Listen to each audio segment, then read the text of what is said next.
Let's be real. Social media drama is everywhere. It's in your group chats, on your feed, and sometimes, let's admit it, in your own DMs.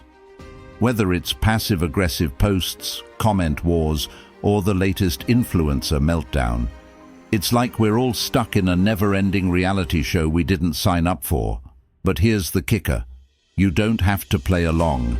What if I told you that the secret to staying calm, confident, and completely unbothered in the face of all this noise lies in a philosophy that's over 2,000 years old?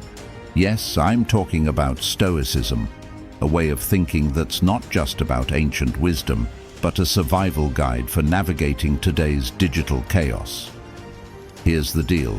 You've probably felt the pull to defend yourself in a heated comment thread or post a subtle clapback, thinking, this time they need to hear it.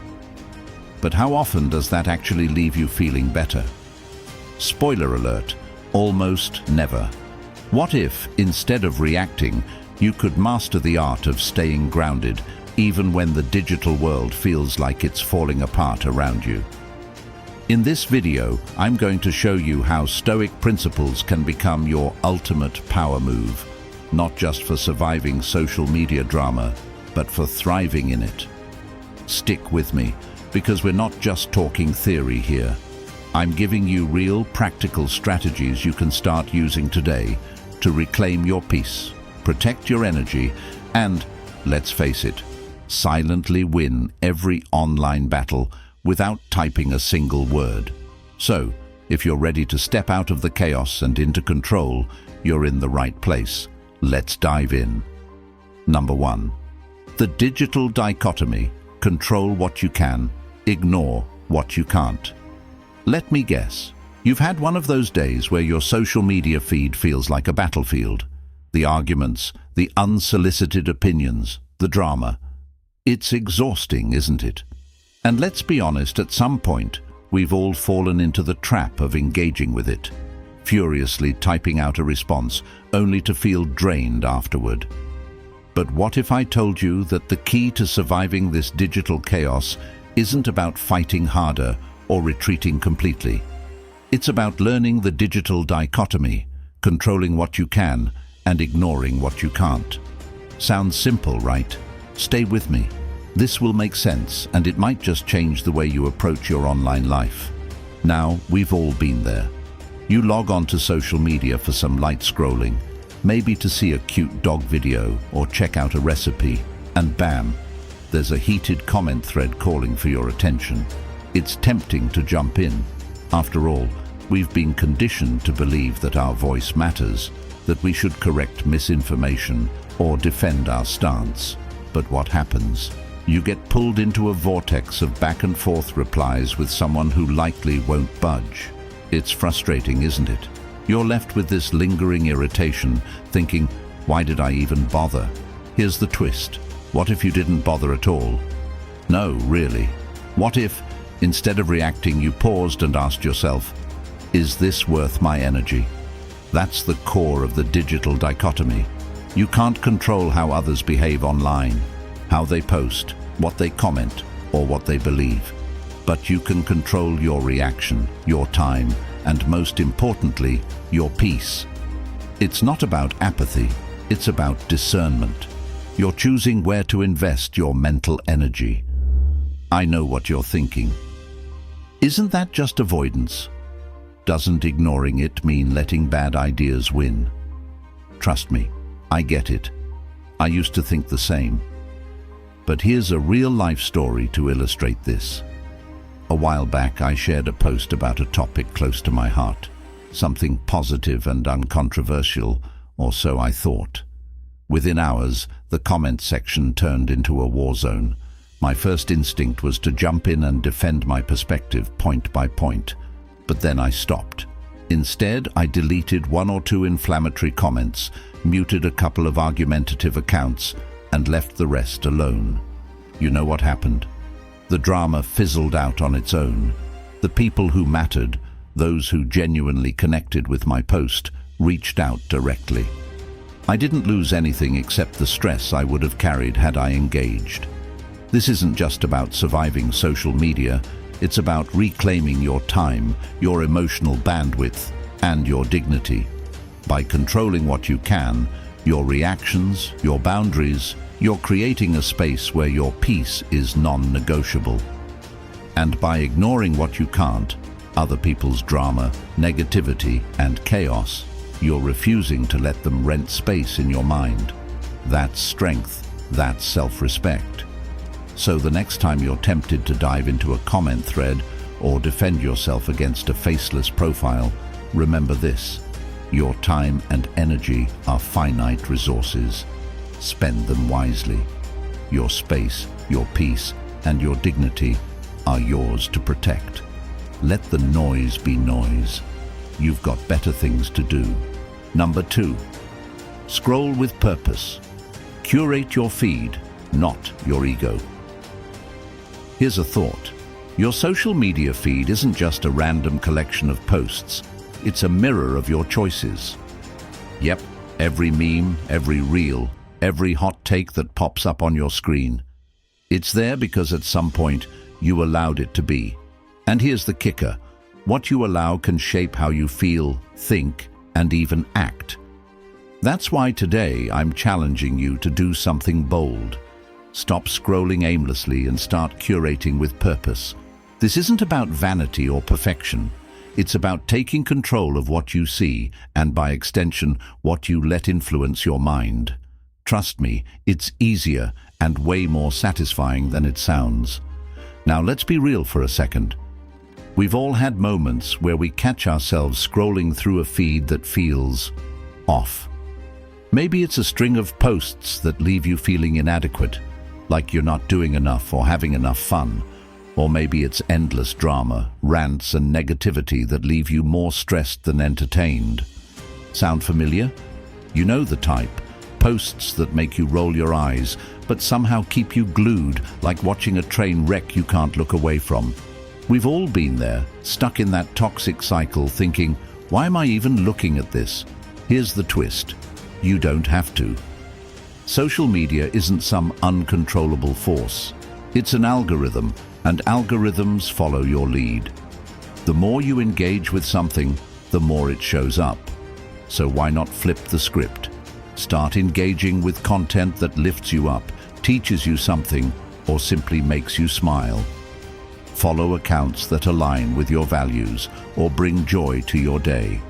Unfollow or mute anything that doesn't serve that purpose. Yes, even that one friend who posts cryptic status updates about fake people. You might be thinking, but isn't that just living in a bubble? And sure, it might seem that way at first. But let me ask you this.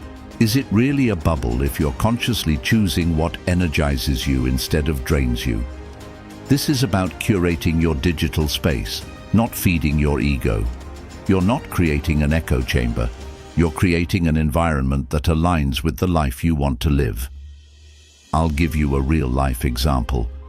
A few months ago, I realized my feed had become this bizarre mix of doom-scrolling headlines, influencers selling overpriced smoothies, and endless arguments in the comment sections of posts I didn't even care about. I felt drained every time I logged on. So, I did a detox. I unfollowed accounts that didn't add value, muted others that I didn't want to offend, and followed more creators who inspired me. Artists, educators, even a few wholesome dog accounts. You know what happened? My feed started to feel like my space again. Logging on felt less like a chore and more like a quick dose of creativity or joy. This isn't just about what you see, it's about how you feel. By curating your feed, you're reclaiming your time, your energy, and your mental health. You're choosing to engage with content that aligns with your goals and values, instead of being a passive consumer of whatever the algorithm throws your way. This is about control, not in a rigid way, but in an empowering way. So here's my challenge to you. Scroll with purpose. Take 5 minutes today to audit your feed. Unfollow accounts that drain you, mute content that feels like noise, and seek out the people, pages and posts that make you feel good about yourself and the world. Because at the end of the day, your feed isn't just pixels on a screen. It's a reflection of your priorities. Make it count. Make it yours. Number 3, the power of the pause. Delay, don't react. Here's a bold truth for you. Not every situation needs your immediate reaction. I know, it's tempting. Someone posts something inflammatory, a text hits you the wrong way, or an email feels like a slap in the face. Your fingers hover over the keyboard, ready to fire off a response that feels oh so necessary in the moment. But what if I told you that pausing, yes, just pausing, might be the most powerful move you can make? It sounds counterintuitive, doesn't it? Especially when the world around us thrives on speed, instant replies, and hot takes. But trust me, delaying your reaction isn't weakness. It's strategy. We've all been there. You open a message that feels like it's practically begging for a fight. Maybe it's a passive-aggressive comment from a coworker or that one relative who always seems to push your buttons. Your pulse quickens, your face feels hot, and you think, oh, I've got just the thing to say. You start typing furiously, fueled by frustration or indignation. But what happens after you hit send? More often than not, you regret it. You replay the conversation in your head, cringing at how things spiraled. It's exhausting, right? And yet, we do it again and again. Here's the twist. You don't have to respond right away. In fact, the more emotionally charged the situation, the more crucial it is to pause. This is the essence of the power of the pause. It's not about bottling up your feelings or avoiding conflict. It's about giving yourself the space to breathe, to think, and to choose a response that aligns with who you want to be, not just how you feel in the moment. Now, I know what you might be thinking, but if I don't respond right away, won't I seem weak? Won't I lose control of the situation? The short answer, number the long answer. Taking a moment, or an hour, or even a day to process before reacting doesn't diminish your strength, it amplifies it.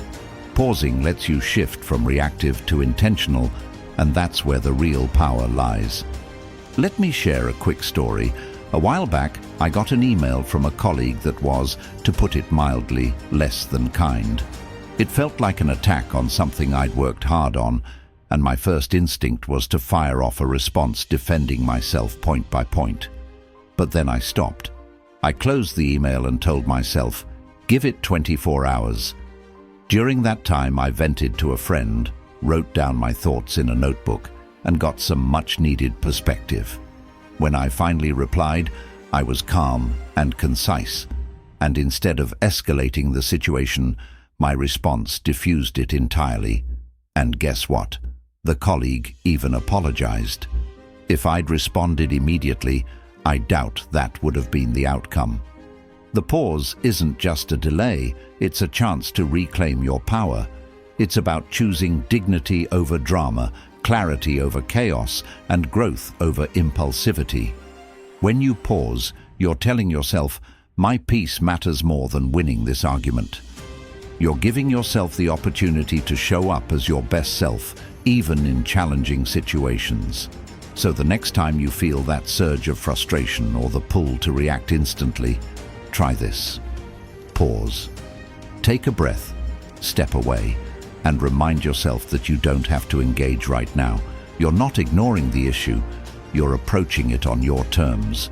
This is about protecting your energy, your peace, and your power. Because here's the truth, strength isn't in how fast you react, it's in how well you respond. And sometimes the best response begins with silence. Number 4, drama detox, a digital retreat strategy. Let's face it, drama on social media is like quicksand. One moment you're minding your business, scrolling through cat memes, and the next you're knee-deep in a comment section war or obsessing over someone's cryptic status update. It pulls you in, drains your energy, and leaves you wondering, why did I let this ruin my day? But here's a radical idea. What if you could completely detox from digital drama, not by deleting all your accounts, but by taking a deliberate and empowering retreat? A strategy so simple yet effective, you might wonder why you didn't try it sooner. You know what I'm talking about, right? That itch to check who said what, that compulsive need to defend yourself in a comment thread, or the sinking feeling you get when you see people arguing over something trivial. It's exhausting. And we've all been there. You might think, it's just online, it doesn't matter. But let's be real. Drama, even in pixels, feels personal. It affects your mood, your mental clarity, and sometimes even your relationships. Here's the thing. Escaping the drama isn't about avoidance. It's about intention. Enter the digital retreat strategy, a way to step back, recalibrate, and take control of your online experience without disappearing entirely. Think of it as a detox, but instead of cutting out carbs or caffeine, you're cutting out the chaos. How? By creating boundaries that protect your energy and your peace. Now, I know this might sound like one of those self-help cliches, but hear me out. The key to a successful drama detox isn't just logging off, it's curating your time online in a way that feels purposeful. Start by identifying your digital triggers. Is it that one friend who constantly stirs the pot? The news cycle that never seems to end? Or maybe it's the endless scrolling that leaves you feeling empty? Once you know your triggers, you can set rules for yourself. Mute accounts, limit your screen time, and yes, give yourself permission to not respond. I learned this the hard way. A few months ago, I found myself in the middle of a social media storm, a heated debate on a public post I barely cared about. My notifications were blowing up, my stress levels were through the roof, and honestly, it ruined my weekend. That's when I decided to try this retreat strategy. I muted the post, turned off notifications, and didn't check social media for 48 hours. Instead, I read a book, took long walks, and reconnected with things that actually made me happy. When I finally logged back in, I realized the drama had fizzled out without me. The world kept turning, and I felt lighter. This isn't about running away or ignoring problems. It's about choosing where your energy goes. By stepping back and setting boundaries, you're reclaiming your time and your mental space. You're reminding yourself that not everything needs your input or attention. And honestly, isn't that empowering? So, here's my challenge to you. Schedule your own drama detox. Whether it's for a day, a week, or even just a few hours, take a step back from the noise. Use that time to recharge, focus on things that truly matter, and regain control over your digital life. Because at the end of the day, social media is a tool. It doesn't get to control you unless you let it. This is about more than just avoiding conflict. It's about protecting your peace, your priorities, and your power. So go ahead, take the retreat. Your sanity and your notifications will thank you. Number 5. The Serenity Scroll. Embrace the art of indifference. Here's a truth bomb for you. Not everything on your feed deserves your attention. Shocking, right? In a world where every post screams for a reaction, like comment, share, argue, it's easy to feel like you're obligated to care about everything. But here's the liberating truth. You're not.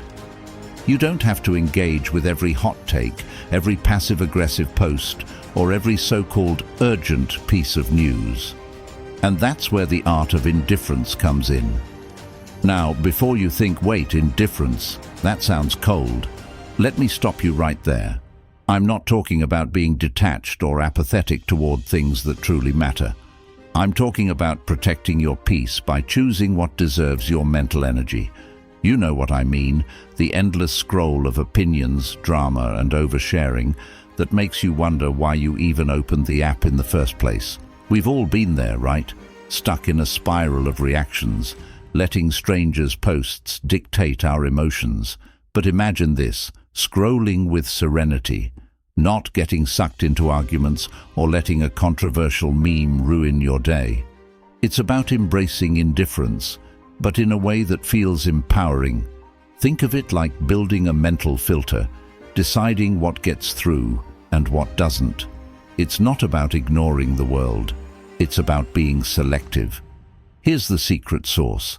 Instead of reacting, pause and ask yourself, does this deserve a reaction? Most of the time, the answer is no. You don't have to engage with every comment that challenges your beliefs or every viral post that sparks outrage. It's not weakness, it's wisdom. When you decide not to care about trivial things, you're not giving up, you're gaining control. Let me give you a real-life example. A while back, a friend posted something that was clearly aimed at stirring up drama, something vague and pointed like, "Some people really need to mind their own business." I knew it wasn't about me, but the urge to respond with a sarcastic comment was strong. Instead, I scrolled past it. And guess what? The world didn't end. My day stayed intact. And when I caught up with that friend later, they didn't even remember the post. That's when it hit me. The things we stress over online are often meaningless blips in the bigger picture. When you embrace the art of indifference, you're not just protecting your energy, you're reclaiming your power. You're telling the algorithm, you don't get to control how I feel today. It's a quiet rebellion, but it's deeply satisfying. You stop being a puppet to notifications, arguments, and clickbait headlines. Instead, you become the curator of your own serenity. So here's your challenge. The next time you feel the pull to react, whether it's to a heated debate, a cryptic post, or a sensational headline, pause. Ask yourself, does this add value to my life? If the answer is no, let it go. Scroll on. Find something that makes you laugh, inspires you, or simply brings you peace. Because at the end of the day, your energy is finite, and not everything deserves a piece of it. This isn't about disconnecting from the world. It's about connecting to yourself. It's about finding clarity in the chaos and choosing what matters. So go ahead, embrace the art of indifference, scroll with serenity, and remember, your peace isn't just valuable, it's non-negotiable. Thank you so much for watching. I hope this video gave you some valuable insights into how Stoic principles can help you navigate social media drama with grace and clarity. If you found this helpful, or even if it gave you something to think about, make sure to hit that like button. It really helps to spread the message and let others discover this kind of content. And hey, if you're into topics like this, philosophy, personal growth, or just finding smarter ways to deal with life's chaos, don't forget to subscribe. We're building something here, a community of thoughtful, empowered people who are done with the noise and ready to take control of their peace. Know someone who's constantly caught up in the drama vortex? Share this video with them. Sometimes all it takes is a fresh perspective to help someone break free. And I'd love to hear from you. What's been your biggest challenge when it comes to dealing with social media drama? Or maybe you've got your own Stoic tip that works wonders. Drop it in the comments. Let's get a conversation going, because your experiences matter. Remember, you have the power to choose your reactions, protect your peace, and rise above the noise. Social media doesn't control you, you control you. Until next time, keep your energy strong, your mind clear, and your heart focused on what truly matters. See you in the next video.